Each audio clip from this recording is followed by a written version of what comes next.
Guys Bihar में लगातार investment आ रहा है, बिहार में इंडस्ट्री आना शुरू हो चुकी है। इसी क्रम में बिहार में एक और बड़ा इन्वेस्टमेंट आया है जिसके अंतर्गत बिहार में एक विशाल स्टील प्लांट को लगाया जाएगा। जी हाँ गाइस, इस तरह का प्लांट आपको झारखंड में देखने को मिलता है क्योंकि झारखंड में स्टील पाया जाता है, लेकिन अब इस तरह का प्लांट अब बिहार में भी लगेगा। तो आइए बात करते हैं डिटेल में कि ये जो प्लांट है ये कहाँ पर लगेगा और इसके लगने से कितने हजार लोग को रोजगार मिलेगा। इसके अलावा भी कई सारे इन्वेस्टमेंट हैं जो कि बिहार में आ रहे हैं। स्पेशली फरवरी के महीने में इस महीने जो इन्वेस्टमेंट आया है उसके बारे में भी जानेंगे। तो आइए लेट न करते स्टार्ट करते हैं ये वीडियो। नमस्ते and welcome to all India Bihar में विकास।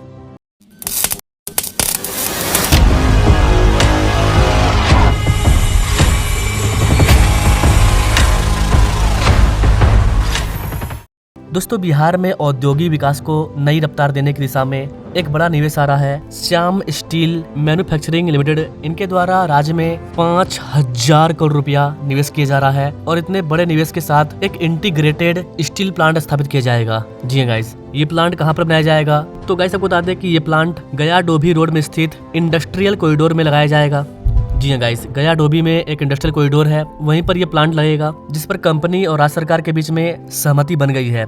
प्रस्ताव के अकॉर्डिंग यहाँ पर 1 MTPA अर्थात 1 मिलियन टन प्रतिवर्ष की क्षमता वाला एक इंटीग्रेटेड स्टील प्लांट लगेगा जिसको कि चरणबद्ध तरीके से सेटअप किया जाएगा। भूमि का सर्वेक्षण हो चुका है, जगह चूज कर लिया गया है ना। सबसे बड़ा सवाल कि इस वाले प्लांट में कितने हजार लोग रोजगार मिलेगा। तो गाइस चूंकि ये काफी बड़ा प्लांट है तो सिर्फ इस प्लांट में डायरेक्ट 8000 लोग रोजगार मिलेगा। इसके अलावा कई हजार लोगों को इनडायरेक्ट भी जॉब मिलेगा। इसके अलावा इस प्लांट को सेटअप करने में भी कई हजार लोग को रोजगार मिलेगा। इसके बनने से आसपास की इकोनॉमी को बढ़ावा मिलेगा, आसपास के इलाकों को बढ़ावा मिलेगा। नए प्लांट सेटअप होंगे तो नए इंजीनियर आएंगे, उनको रहने के लिए जगह चाहिए। अगर यहाँ पर रेल नहीं होगा तो रेल भी आ जाएगा, अगर यहाँ पर एक्सप्रेसवे हाईवे नहीं होगा तो वो भी आ जाएगा, क्योंकि इतने बड़े प्लांट को चलाने के लिए कई चीजें चाहिए। जिन किसानों का जमीन जाएगा उनको फायदा होगा, आसपास के जिन किसानों का जमीन होगा उनको भी बड़ा फायदा होगा। वहाँ पर रेस्टोरेंट, होटल, कई तरह की चीज खुलेंगे। ओवरऑल किसी भी बड़े प्लांट, बड़े इंडस्ट्री की वजह से काफी ज्यादा फायदा होता है। और चूंकि ये कोई पावर प्लांट नहीं है कि एक बार सेटअप हो जाएगा तो काम खत्म हो गया, ऐसा नहीं है। ये प्लांट है, यहाँ पर हर दिन स्टील का प्रोडक्शन होगा जिसमें कि हजारों लोग को रोजगार मिलेगा। इस तरह का जो निवेश है इसको बोलते हैं बड़े लेवल का इंडस्ट्री आना, जिसमें कि हजारों लोग को रोजगार मिलता है। वैसे तो निवेश तो कई तरह के आ रहे हैं जिनमें 100, 150, 300, 400 इस तरह लोग को रोजगार मिल रहा है, लेकिन ये जो निवेश है ये काफी बड़ा लेवल का निवेश है जो कि डायरेक्ट 8000 लोगों को जॉब देगा, जिससे स्थानीय स्तर पर आर्थिक गतिविधि को बढ़ावा मिलेगा। आई नाउ कि बिहार को इस तरह के 10 से 20 हजार इंडस्ट्री की जरूरत है, तभी जाकर के बिहार में प्लान रुकेगा। लेकिन ये शुरुआत है, अच्छी शुरुआत है। इसके पहले भी अडानी के द्वारा 30,000 करोड़ रुपया निवेश किया गया है। इसके अलावा बिहार में किस तरह से इन्वेस्टमेंट आ रहा है, किस तरह से इन्वेस्टमेंट आएगा आने वाले दिनों में, इस पर मैंने डिटेल में ये वाला वीडियो डाला था कि बिहार में इतना ज्यादा निवेश क्यों आ रहा है। इस वीडियो को आप जरूर देखिए। तो ये एक नया इन्वेस्टमेंट है। बिहार में जो उद्योग मंत्री हैं दिलीप जायसवाल, उनका काम है बिहार के अंदर उद्योग को लाना, इंडस्ट्री को लाना। बिहार को सकारात्मक पहल की जरूरत है और जो उद्योग जो आप बोल रहे हैं चले गए, लेकिन अब उद्योग आ रहा है। 268 की जो बात आपने कहा, मैं अगले बार जब 2 महीने बाद इस सदन में आऊंगा तो मैं आपको 1000 से ज्यादा उद्योग का नाम गिनती कराऊंगा, तब सदन के अंदर आऊंगा, नहीं तो बाहर ही रहूंगा। आप चिंता ना करें। बिहार का मास्टर प्लान क्या है? बिहार का मास्टर प्लान ये है कि हम बिहार में ज्यादातर उन चीजों को खरीदेंगे जिसका प्रोडक्शन बिहार में हो। मतलब बिहार गवर्नमेंट को कई सारे सरकारी वर्क करने हैं, कई सारे एक्सप्रेसवे हाईवे बनाने हैं, ब्रिज बनाने हैं, बिहार को आगे लेकर के जाना है, तो स्टील इज वेरी इंपॉर्टेंट।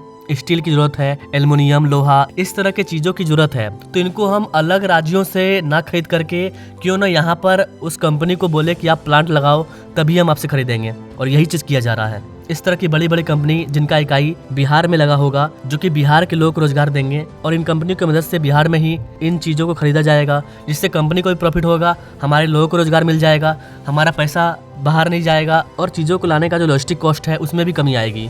हालांकि स्टील प्लांट काफी बड़ा होता है, इसमें बड़ा सा मैदान चाहिए, बड़े लेवल पर पानी की जरूरत पड़ेगी, कई तरह की चीजें हैं, उन सारी चीजों को देखा गया है। सब कुछ देख करके ही इस जगह को चुना गया है। ना यहाँ पर गाइस आपको बता दें कि इस वाले प्लांट को लगाने के लिए हमें करीब करीब 500 एकड़ का जमीन चाहिए।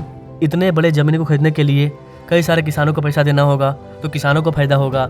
इस प्लांट को संचालन करने के लिए हमें 500 मेगावाट का बिजली चाहिए, तो जो बिजली बनाने वाली कंपनी होगी उसको ही फायदा होगा। नए नए पावर प्लांट भी यहाँ पर सेटअप होंगे। इसके अलावा गाइस प्रतिदिन 200 MGDA पानी की जरूरत पड़ेगी इस प्लांट के संचालन में। और चूंकि बिहार में गंगा नदी है तो पानी की कमी नहीं है, बिहार में बाढ़ भी आता है, उन सारे पानी का हम लोग यूज कर सकते हैं और यूज करके हम लोग बिहार को डेवलप कर सकते हैं। तो पानी का तो दिक्कत नहीं होने वाला है बिहार में। तो ये निवेश काफ़ी ज़्यादा इंपॉर्टेंट है। और गाइस ये स्टार्टिंग है। इस तरह के जितने भी प्लांट हैं जिसमें ज़्यादा लेबर चाहिए, जिसमें ज़्यादा पानी चाहिए, ज़्यादा भूमि चाहिए, उस तरह के प्लांट बिहार में ज़्यादा से ज़्यादा आएंगे। क्योंकि बिहार में ज़मीन, पानी, बिजली और लेबर ये आसानी से मौजूद हैं। तो आने वाले टाइम में बिहार में इस तरह के प्लांट काफ़ी ज़्यादा लगने वाले हैं। इतना ही नहीं गाइस, बिहार गवर्नमेंट नए नए पॉलिसी को लागू कर रही है। एमनेस्टी और एग्जिट पॉलिसी से निवेश का नया रास्ता खुला है, जहाँ पर करीब करीब 100 कंपनियाँ बिहार में आने वाली है। इनके द्वारा सैकड़ों करोड़ रुपये निवेश किया जाएगा। जो स्टील प्लांट है ये बड़ा इंडस्ट्री है, और जो कंपनी आएगी, कंपनी छोटी और बड़ी दोनों होगी। इस तरह की हज़ारों कंपनियाँ जब बिहार में आएगी तो हज़ारों लोगों को रोजगार मिलेगा। बिहार अब केवल श्रम शक्ति देने वाला राज्य नहीं है, बल्कि उद्योग का नया केंद्र बनने की राह पर निकल चुका है बिहार। गवर्नमेंट लगातार नई नई मास्टर प्लानिंग कर रही है। देश की इस विकास यात्रा में स्टील इंडस्ट्री की भूमिका और सशक्त होने वाली है, क्योंकि जब देश में स्टील सेक्टर मजबूत होता है तो इंफ्रास्ट्रक्चर सेक्टर मजबूत होता है। बिहार में अलग से एक ऑर्गेनाइजेशन है, बिहार औद्योगिक क्षेत्र विकास प्राधिकरण BIADA, जिनका काम होता है बिहार में कहाँ पर इंडस्ट्री कैसे लगेगा, कौन सी कंपनी बिहार में आना चाहती है, उनको हम लोग फैसिलिटी कैसे दें, उनको कैसे हम लोग सेटअप करें, उनको ज़मीन खरीद के कैसे दें, किस तरह से बिहार में नए नए फैक्ट्री को लगाया जाए। ये सारा काम इसी बिहार औद्योगिक क्षेत्र विकास प्राधिकरण, इसी ऑर्गेनाइजेशन के द्वारा किया जाता है। और रिपोर्ट के अकॉर्डिंग इनके द्वारा बिहार में 100 से अधिक बंद पड़ी फैक्ट्रियों को खोलने का प्लानिंग किया जा रहा है। इसके अलावा 100 से अधिक नए फैक्ट्रियों को लाने का भी प्लानिंग किया जा रहा है। बिहार के अंदर जो थर्ड पार्टी वाला मामला था उसको हटाया जा रहा है। थर्ड पार्टी में भ्रष्टाचार काफ़ी ज़्यादा होता है, पैसा कोई और खाता है, लेकिन अब ऐसा नहीं होगा। अब अथॉरिटी बैठी हुई है, वो डायरेक्ट सरकार से कॉन्टेक्ट करेगी और सरकार के द्वारा ही उनको मंजूरी मिलेगा। उनको अब किसी और को घुस देने की जरूरत नहीं है कि आप यहाँ पर प्लांट लगाना चाहते हो, 10,000 करोड़ रुपये निवेश करोगे तो 1,000 करोड़ रुपया हमें दे दो, 2,000 करोड़ रुपया हमें दे दो। इस तरह की चीज़ें अब खत्म की जा रही है। इसका बड़ा फायदा आने वाले टाइम में हमें देखने को मिलेगा। नमस्ते इंडिया, इनके द्वारा भी बिहार में 350 करोड़ रुपए का निवेश किया जा रहा है। नमस्ते इंडिया ने बिहार में अपनी क्रीमी ताज़ा दूध की शुरुआत की है। ये पहल पूर्वी भारत में कंपनी के विस्तार की दिशा में एक महत्वपूर्ण कदम है। इसके अंतर्गत 350 करोड़ रुपए निवेश किया जाएगा, जिसका उद्देश्य राज्य भर में स्थानीय स्तर पर विकसित, सुव्यवस्थित और बड़े पैमाने के डेयरी ढांचे के माध्यम से उपभोक्ताओं को ताजा और उच्च गुणवत्ता वाला दूध अवेलेबल करवाना है। इस चरण के अंतर्गत नमस्ते इंडिया बिहार में ताजा दूध के विभिन्न प्रकार प्रस्तुत करेगा, जिनमें full cream milk, standard milk, cow milk, कई तरह की चीज शामिल है। ये उत्पाद 500 मिलीलीटर, 1 लीटर और 6 लीटर जैसे उपभोक्ता इस तरह के अनुकूल पैक को बना करके अवेलेबल करवाया जाएगा। तो बिहार में डेयरी इन्वेस्टमेंट भी आ रहे हैं, फूड प्रसंस्करण। इसके अलावा गाइस बिहार में कई सारी टेक्सटाइल इंडस्ट्री भी आ रही है, जिन पर मैंने पहले वीडियो डाला हुआ है। इसके अलावा गाइस बिहार को जो एक नया एक्सप्रेसवे मिला है, वैसे तो बिहार को 5 इंपॉर्टेंट एक्सप्रेसवे मिलने वाला है, वो अलग है, लेकिन बिहार गवर्नमेंट के द्वारा जो एक नए एक्सप्रेसवे को बनाया जाएगा, इसका लिंक मैंने नीचे डाला हुआ है या सामने शो हो रहा है, आप चाहे तो क्लिक करके देख सकते हैं। बाकी आप बिहार में आने वाले स्टील प्लांट के बारे में क्या कहना चाहेंगे, कमेंट डाउन। इसके अलावा गाइस बिहार का और भी जो डेवलपमेंट प्रोजेक्ट होगा उस पर मैं वीडियो लगातार लाता रहूंगा। तो अगर आप चैनल पर नए हैं तो बेल आइकन दबा लीजिए। बाकी मिलते हैं अपने लोग नेक्स्ट वीडियो में, तब तक के लिए जय हिंद।